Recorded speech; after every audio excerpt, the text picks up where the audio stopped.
is the first day of our annual conference, Apathy Into Action. It's our 10th annual one, so we're really excited to have so many people out. Today there's a full day of hour-long workshops on different social justice issues. So we just heard about a workshop on what is Trumpism. Before we heard from someone from the food bank on student food insecurity. Next up we have a workshop on Standing Rock and the issues surrounding that. And then tomorrow we have a day full of skills building workshops. So trying to give students and people, community members, the tools to make change in their communities. There are definitely a lot of issues that needs to be addressed, and as students and members of the community, it's all our responsibility to ensure that we are advocating and doing what we can to bring some form of social justice within our society, because there's definitely a lot of things to be done in terms of that capacity. So I urge you to continue to be involved, continue to become knowledgeable of these issues, and to play your part in helping to alleviate some of the hardships that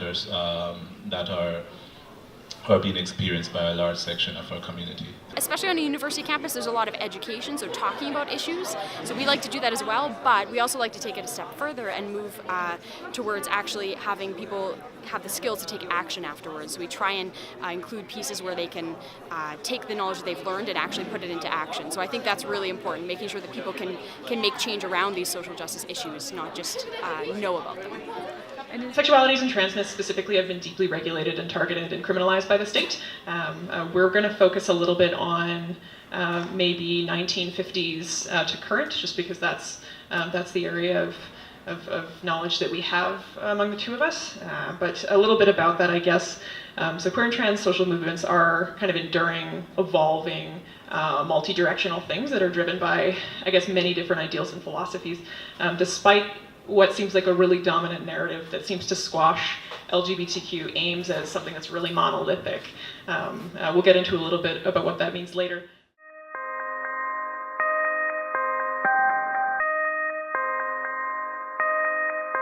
Now, when you're looking at food insecurity on students, those two reports said that there's certain people who are more affected by food insecurity. So it goes back to that joking itchy band comment at the beginning, where no, people may be experiencing food insecurity, but it's because they're making choices.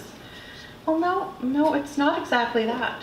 So you're looking at Indigenous students, international students, students who are racialized, students who are living off campus, single parents, graduate students, and students who are receiving financial aid to go to university.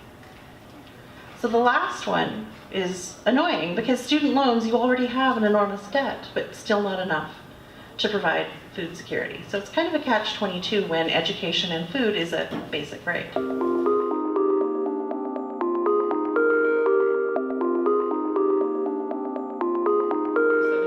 There was a lot of confusion, but what do we actually mean about sexual assault? And the authors of Rabble.ca said it actually took us going to the Supreme Court to have evidence for touching a woman's breast without consent is a form of sexual assault. So again, really trying to expand these notions of what we mean by sexual assault.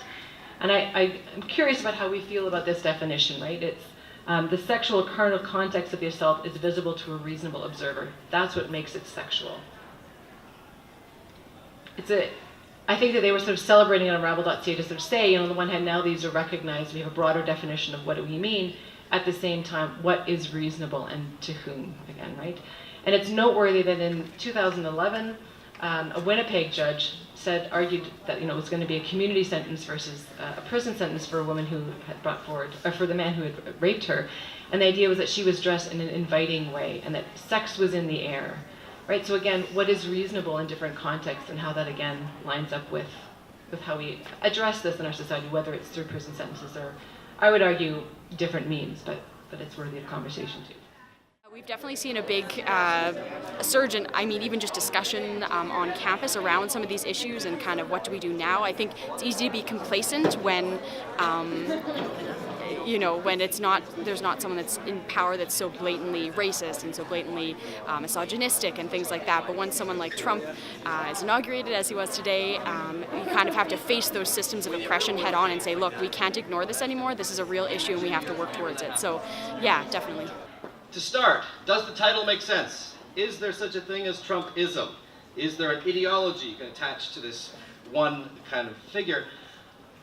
Well, one answer could be no. There's no such thing. Trump is simply a shooting star. He's altogether unique. He's unlike anything before, unlike anything we'll ever see again. The stars all aligned perfectly and produced Trump. So we'll have 4 years, maybe 8, and then we'll forget, oh yeah, I remember, he was the president, right? It's a Trivial Pursuit answer or something.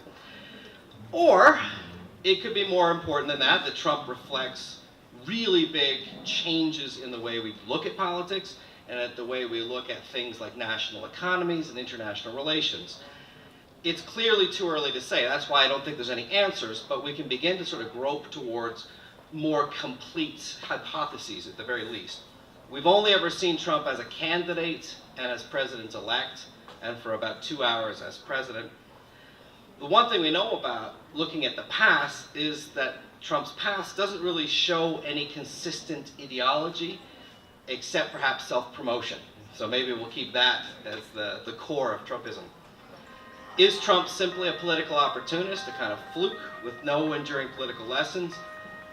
I don't think so. I think there are important political lessons we can learn from what Trump is and what Trumpism is.